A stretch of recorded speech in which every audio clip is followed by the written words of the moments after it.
Welcome to A Funny Thing Called Business. We are 4 business owners with over 30 years collective experience under our belts, sharing the capers and triumphs of running a small business and how we now avoid perilous customer chaos and pitfalls. My name's Clare Whalley. We also have Darren Langley. Kate Curry.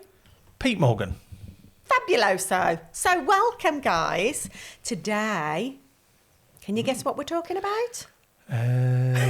We're talking about how to differentiate yourself from the competition. Oh, just like all the other podcasts. Oh, we're very different. Oh, what? But how are we different? So let's delve into this because we all run very different businesses. We've got business coaching. We have got... Branding and design. We've also got...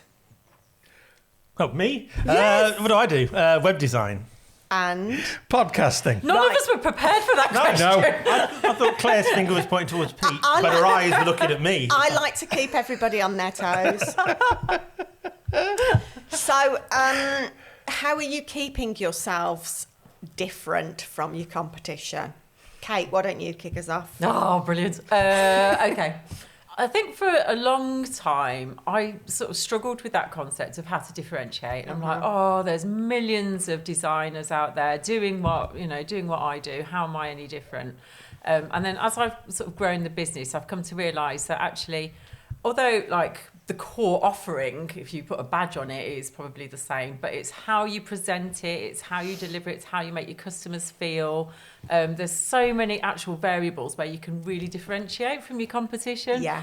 And I think that's what I've come to realise, that it's how you present and it's how you make people feel. And that's what I've tried to sort of focus on. Like, do you package things or do things bespoke, or do you how do you nurture your customers as they come through the process? And what's the output like? How do you deliver it? What's the aftercare like?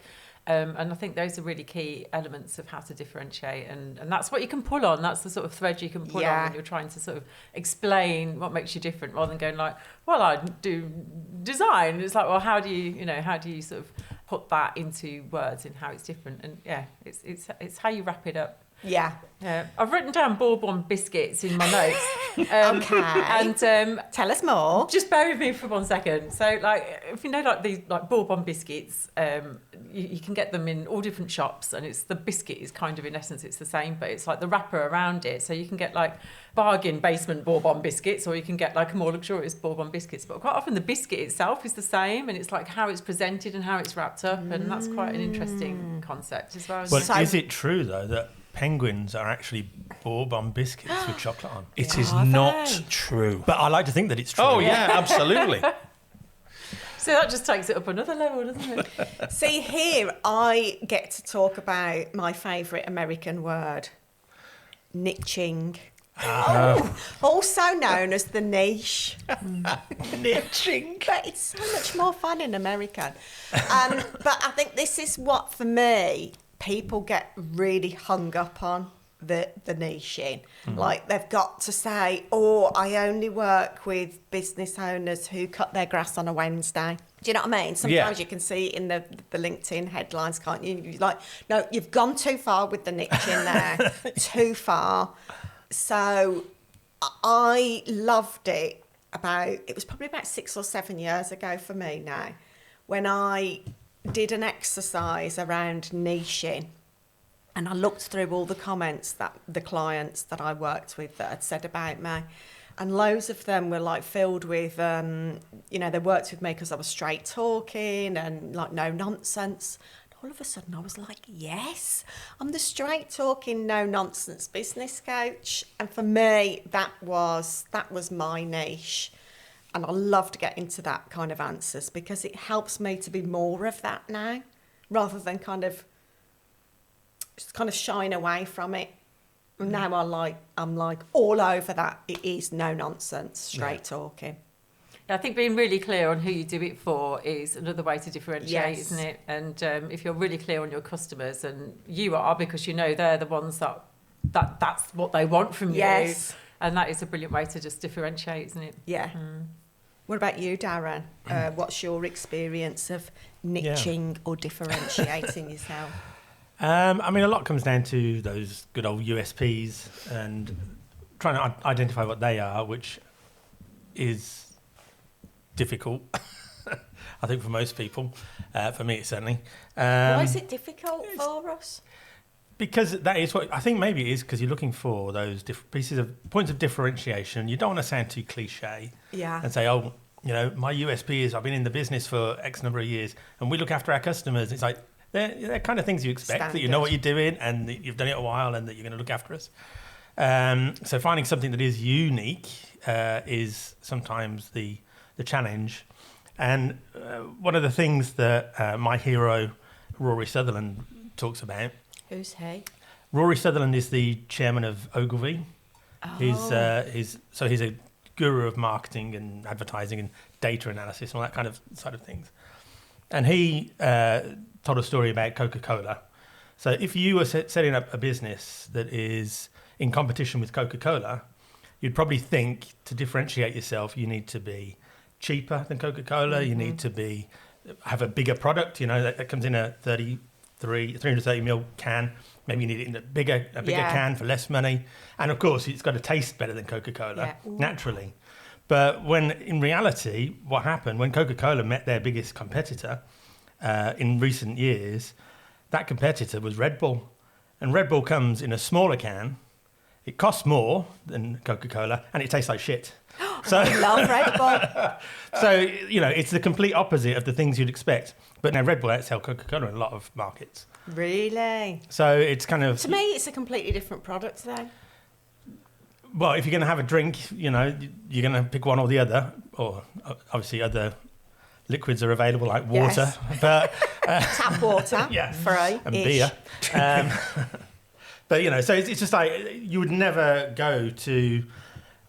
your bank or go to have some kind of idea of let's come up with something that is the complete opposite of what it would be that you'd think would make that story a success. So sometimes it's a case of putting these things on their head and thinking about things illogically to see what comes out as the unique The points. way they've positioned that, though, is so good, isn't it? With Red Bull gives you wings. and they've got like the So soapbox clear. challenge and all of that sort of stuff. All about the marketing. So, with that. that's like the wrapper, isn't it? The way they've positioned it has really helped to set them apart. At the core of it, it's a fizzy drink. Yeah.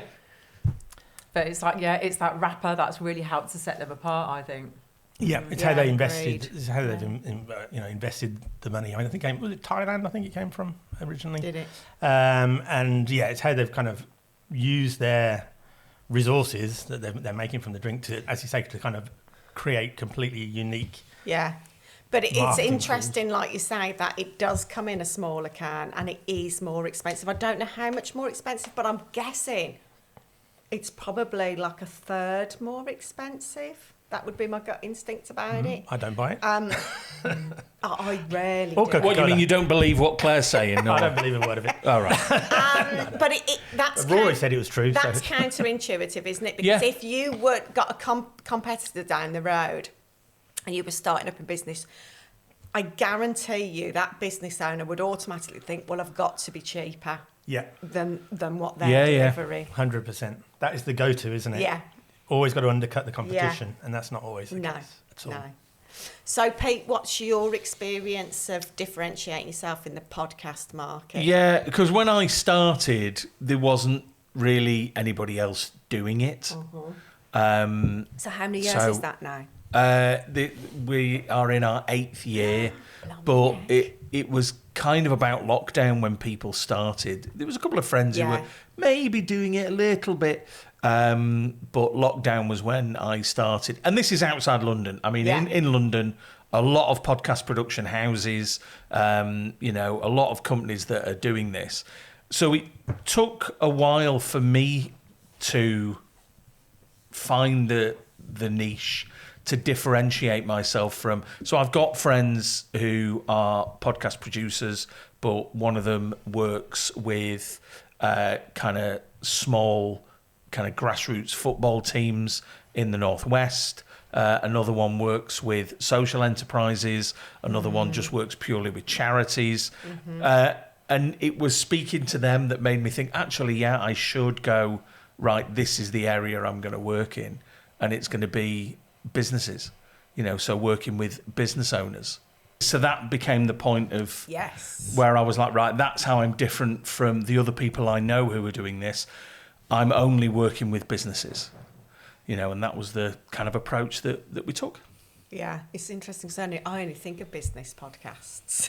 I don't think of a world beyond that. Okay, so is there anything that you wish you had done differently at the start of your business? And I realise as I'm asking this question now, because as I ask it myself, because I'm 18 years in, oh my God, it feels like it is a completely different lifetime ago.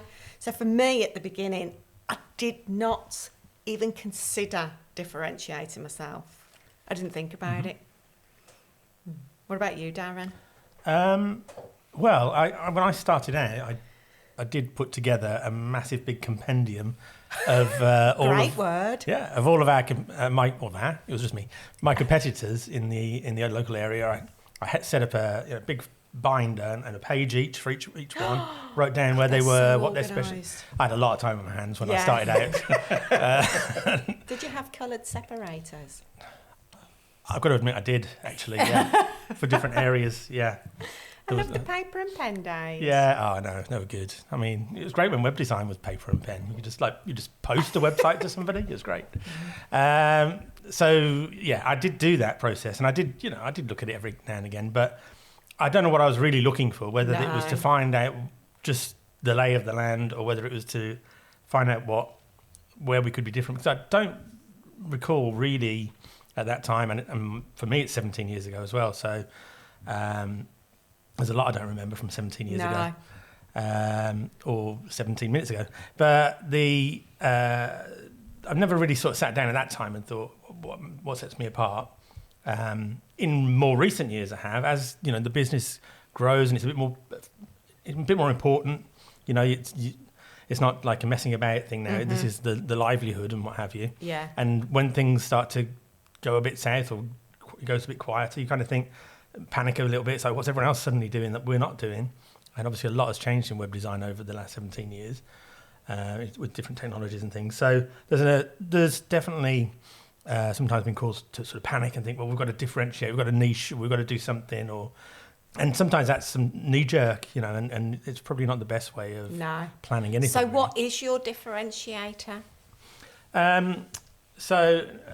Yeah, that's a good question. That is a good question.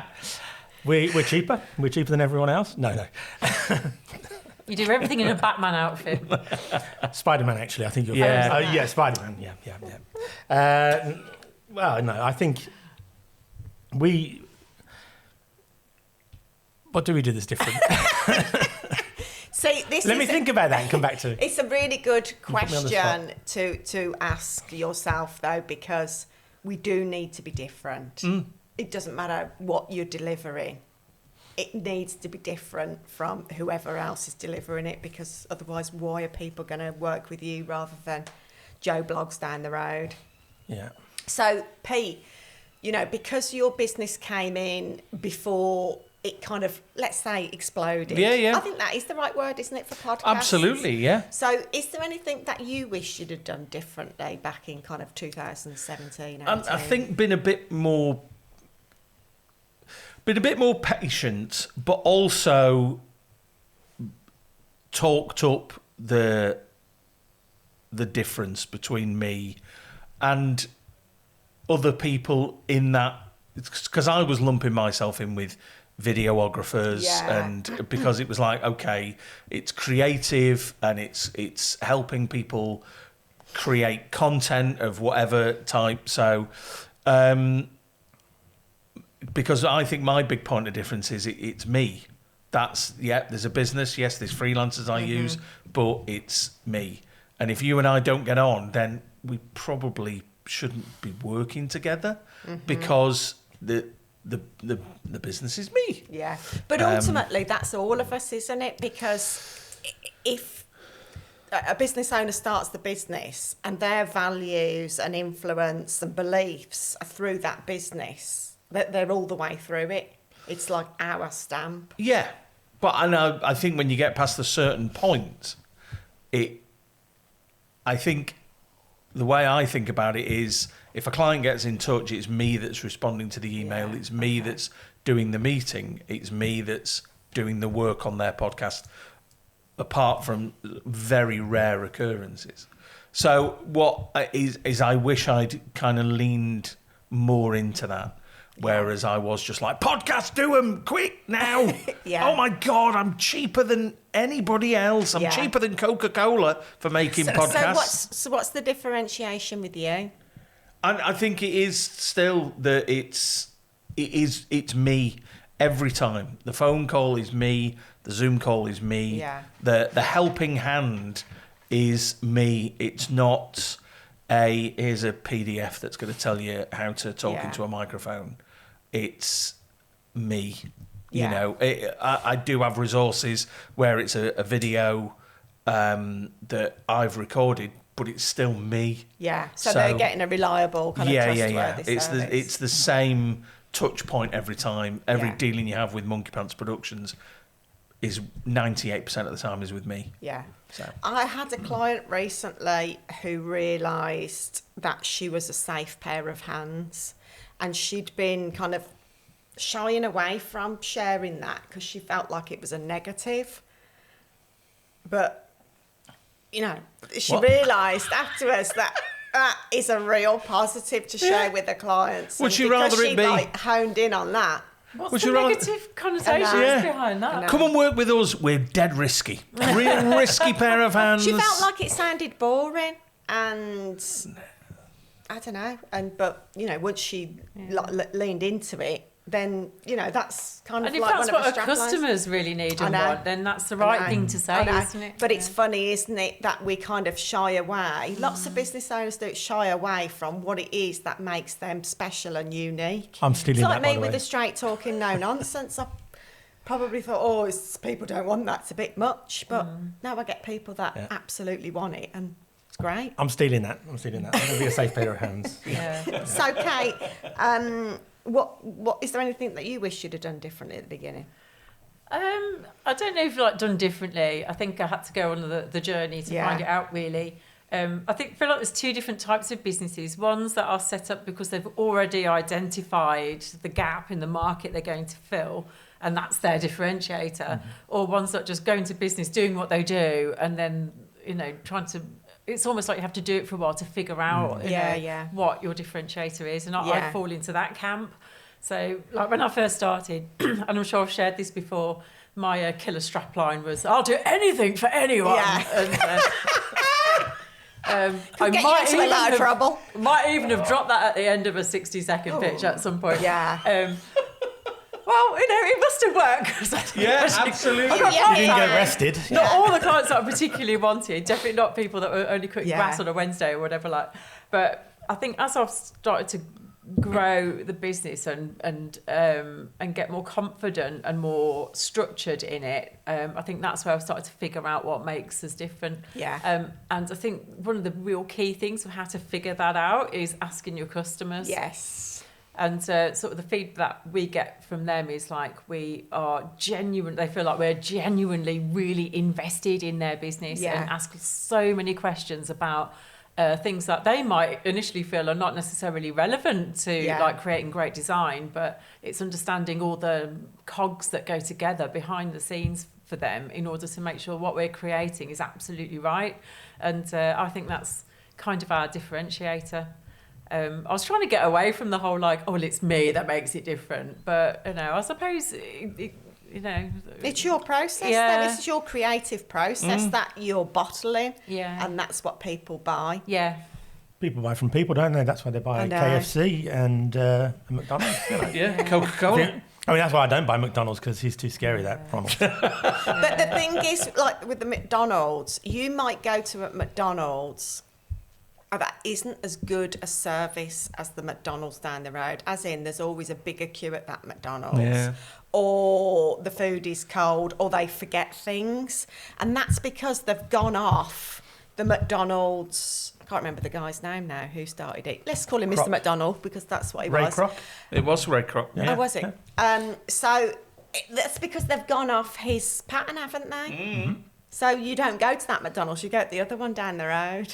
But I think that, we're probably straying a little bit, but I think that's the danger of franchises. Yeah. Of when you are franchising out your business, Yeah. is that the franchisees, yes, of course they agree to live by the values but they can go off piece. Of course they can. Yeah. So let's talk about learnings then. So Kate's learnt that her clients love her because she's as invested as they are in their new brand, and she asks questions that they perhaps don't think about. So what have you guys learned about like the whole, making sure you're different from your competitors? I've learned that it's an absolute must to differentiate yourself. It's like a must-have in business. Yeah. Whatever that looks like, whether it's, bottling up your personality like, we've talked about with Kate, or bottling up the clients that you love to work with and finding patterns in them. And either one of those is a worthy differentiator so that you can say, this is who I am, or this is the clients that I work with. I'm a safe pair of hands, or I'm straight talking no nonsense, or my clients are all creatives. Yeah. Who are all your clients, Pete? They're kind of business owners, but they're very different industries from But client to client. do they have personality traits that are similar? I'm asking some difficult questions today. They're all, well, because it's different. So a lot of my clients are, business owners, and then I have a couple of clients who are content agencies or PR firms, and I'm a subcontractor.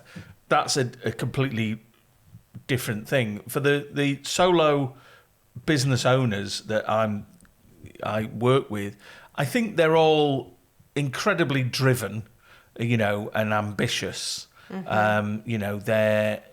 It's very rare that and it's certainly not true of anyone that I'm working with at the moment, where I start working with them and they kind of just lose interest before the process has even started, or, before the podcast is maybe 3 episodes old. By and large, people are like, yeah, great, fantastic, let's do 50 episodes and stuff like that. So that's something I really like. Yeah. So they're ambitious, driven, Yeah. forward-thinking, committed. You've got to be a certain kind of person to want to do a podcast, because it's quite like revealing, isn't it? It's Very. Do you all feel a bit naked sometimes doing this? Well, maybe next time we should put our clothes on. I don't know. Well, because we don't film this. you don't know what you're going to say. You've got an idea of thoughts that you have, but once it starts coming out, you're like, actually, I didn't know I was going to divulge that information. Yeah, that's why I never listen to these back, because I'd rather not know what I've shared. Well, you see, that's why we have the editing process, so that when I tell you, and that's all true, you see, and I've just edited it all out, and no one gets to hear the horrid, nasty truth. I can't believe that. I know, really can't I'm believe telling it. you. Shocking. We should do a horrid, nasty truth episode with all the bits you've taken out. No! We really shouldn't. Certainly not that bit. So let's talk about challenges. What challenges are you experiencing right now, differentiating yourself from competitors? Or perhaps you don't even think about your competitors. No, we've talked about this before. I don't. The kind of few people that I know, because I don't think of like Goalhanger and Wondery as competitors, because they are so much bigger than me. I mean, Goalhanger is the biggest podcast producer in the UK, certainly one of the top 3 in the world at the moment. You can't think of them as a competitor. So and the business owners you work with wouldn't go to them over you. No, not so at they're all. not competitors. No. And indeed, from that point of view, there's not really, certainly not in the West Midlands, people doing what I'm doing, working with businesses to create podcasts. Yeah. So for me, the challenge I have when it comes to the kind of differentiating yourself is, obviously I've got a brand, I've got a company, is keeping that company in the conversation as well. Because it's really easy sometimes, because it is just me, to just kind of go, yeah, it's Pete, yeah, Pete Morgan, yeah, just Pete. Yeah. And then you think, no, wait a minute, there's a company here. There's this Monkey Pants Productions. Yeah. There's this, we've got this fantastic branding. Thanks, Kate. We've got this You're welcome. great kind of image to put in front of people. Yeah. And that's the challenge, is to remember to do that.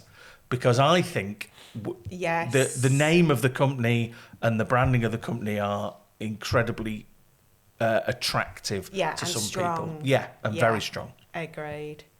Darren, what about you? Challenges? Yeah, I mean, in the web world, obviously, there's a lot of challenges, and a lot of the time that is more and more competitors, and sometimes they are, AI driven. Sometimes they are not really proficient or expert, perhaps. Mm-hmm. And we can kind of differentiate ourselves from them with that by being a lot more human, which I think is one of our differentiators. Yeah. We're there to answer questions and talk English rather than gobbledygook. Yeah. And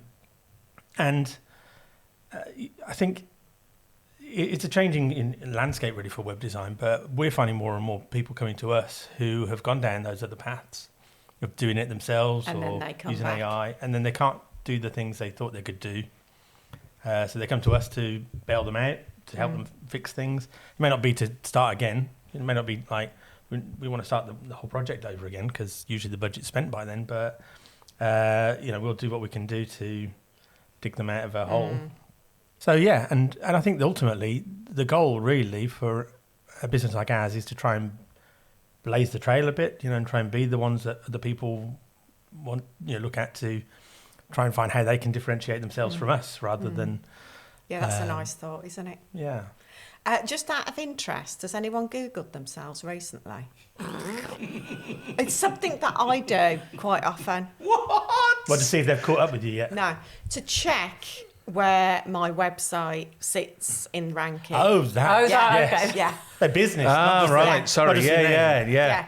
So I Googled, business coach, Sutton Coldfield, and I Googled business coach Birmingham. And AI now comes up with a little... An overview on Yeah. Google, yeah. Yeah. So it came up with top 3 business coaches in both areas, and my name came up in both. Oh, brilliant. So it's a really good thing. That's because your website is super SEO optimized. And that's because I do a lot of work as well on my website. But, I think that's a really good thing to check now, to see where you come up against your competitors. Yeah, it had 2 of my competitors there, but I was still at the top. Yeah. So Google your business name. Definitely. And if you find that you're not in the list, give us a shout. Yeah, you've got some work to do. Reach out to your web host. And you can find us by Googling Web Design Birmingham and picking the first or second in the list. So let's talk about some silver linings. What are the good things about having our competitors just down the road, chomping at your feet? Kate, what do you love about your competitors? I love learning from them and taking some of the learnings of the things they are either doing really well and better than me, or not so well and worse than me, and using that to sort of hone and refine my own offering. Yeah. I think without competitors, you just sort of stagnate. They push you to be better. And that's why I like having competitors. I'm not massively competitive, but I've got a bit of healthy competition. I like to do well, and I like to learn and be, it's good to be, for me, surrounded by people that push me to do better. Yeah. And I think that's why. I think it's healthy. Yeah. I try not to be too threatened by it. Sometimes I will look at them and go, okay, they're doing that like quite a lot better than me. Right, I need to go sort something out. That's the good thing, isn't it? Yeah. It drives you. It's like that saying, rising tide raises all boats. Yeah. Yeah. It keeps you on your A game, doesn't it? Yeah, and I can start to see things that, it helps you identify, like, what should you be shouting about more to make you stand out above and beyond, like the other people who are just up the road. And yeah, so that's some good learnings for me. Yeah, brilliant. Pete, what about you? So, I mean, like I say, it's hard because I think having a differentiator is important. But as we've said, nobody seems to be doing what I'm doing in the way that I'm doing it. Yeah, so that's your differentiation. Yeah, it's you absolutely. just haven't pinpointed it yet. And it's, like I say, there's plenty of audio companies in the West Midlands who, if you go on their website, at the end of, was one of their services, down near the bottom, it'll be like, oh yeah, we do podcast production. But of course, it's top of my list. Yeah. It's the first thing that I do. It's your expertise. Absolutely. So yeah.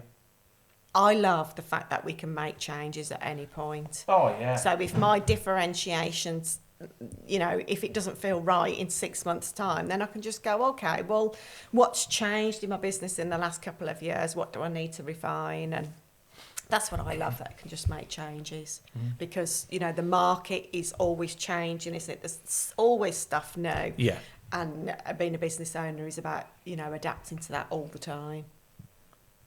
Yeah. I mean, for me, when it comes to competitors, obviously I have to keep my dartboard up to date with the latest ones. But aside from that, no, I kind of agree with what Kate said, really. It is about healthy competition. I'm inspired by some of my competitors, absolutely. Yeah. And there are times you kind of go, panic a little bit because they must be way better than me. But then you find your own niche, your own differentiation, and that's where the comfort comes from. Yeah. But, all I would say is if you do come across a podcast called The Humorous Thing About Commerce, please ignore them, write them a bad review, and...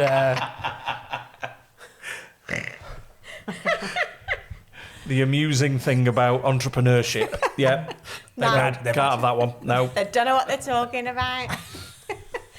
I think that's a great note to finish on. Oh, Yeah. no, we had a question for Darren that he didn't answer. What's your differentiation? No,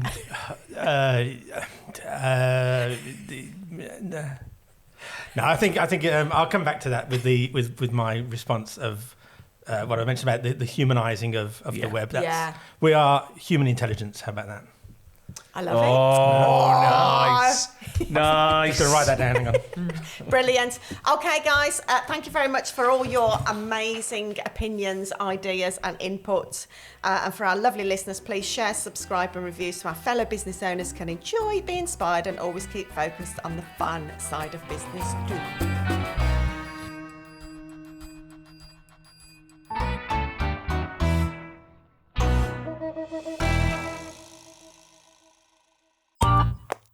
This has been a Monkey Pants Productions podcast.